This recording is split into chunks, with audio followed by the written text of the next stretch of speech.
lève-tôt.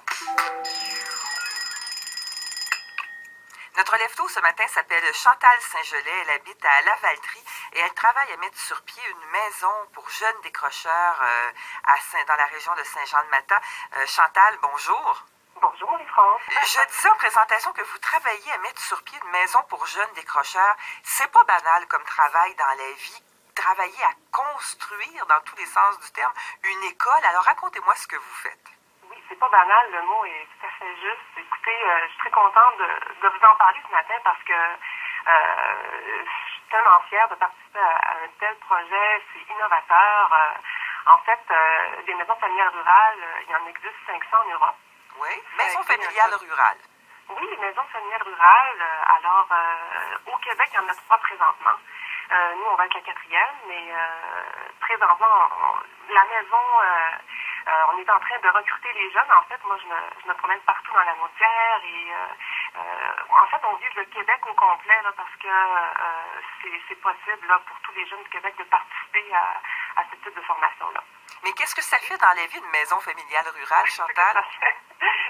En fait, les jeunes décrocheurs, souvent, c'est qu'ils ne se retrouvent pas dans le système scolaire traditionnel. Oui. Ce qu'on fait, c'est qu'on les prend avec nous. Ils sont hébergés 2 semaines par mois, nourris. Il y a le volet académique 2 semaines et le volet pratique 2 semaines, en alternance. C'est vraiment le principe de la formation stage. Ils sont tout de suite plongés dans l'action. C'est ce qui fait qu'on a un bon taux de réussite. C'est 80% des jeunes qui passent dans les maisons familiales rurales réussissent la formation. Et aussi, au terme de leur formation, leurs résultats sont équivalents au système scolaire traditionnel. Oh. Donc, c'est vraiment... Ben oui, il y a même un documentaire qui a été produit récemment, qui s'appelle Sortir du bois. Ben oui. Et en fait, ce qu'on démontre là-dedans, c'est vraiment l'efficacité de ce type de formation-là. Et il y a un article dans le journal qui disait même que les maisons familiales rurales font des miracles avec ces jeunes-là. Fait que c'est vraiment... C'est comment dirais-je?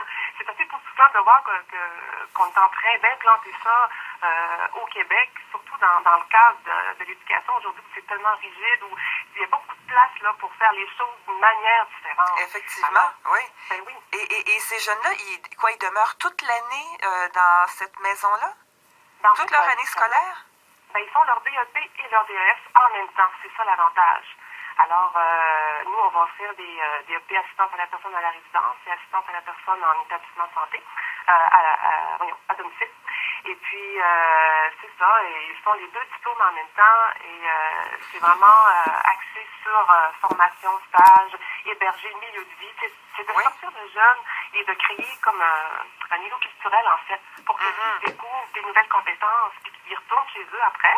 Oui. Les 2 semaines, ça se passe à la maison. Ils retournent chez ses parents. Ah oui, d'accord. Et là, ils sont confrontés à ces nouveaux apprentissages, puis là, ils font une estime de soi grandie.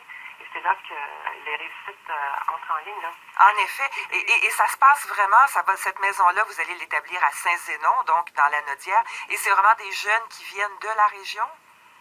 De la région, mais c'est aussi de Montréal. Il y a un autobus Montréal-Saint-Zénon. Et oui, donc c'est vraiment accessible à tous. Puis moi, je pense aux parents parce que vous savez, toute cette longue période d'accompagnement avec le jeune qui a des difficultés, c'est lourd pour les parents. Puis quand on trouve une solution comme ça, je parle à des parents qui sont tellement contents d'avoir trouvé cette formule-là pour leurs jeunes. C'est un tremplin, c'est une porte que ils peuvent aller au cégep après la formation. Il y a bien des parents qui n'auraient jamais pensé que leur enfant pourrait se rendre jusque-là. Ouais.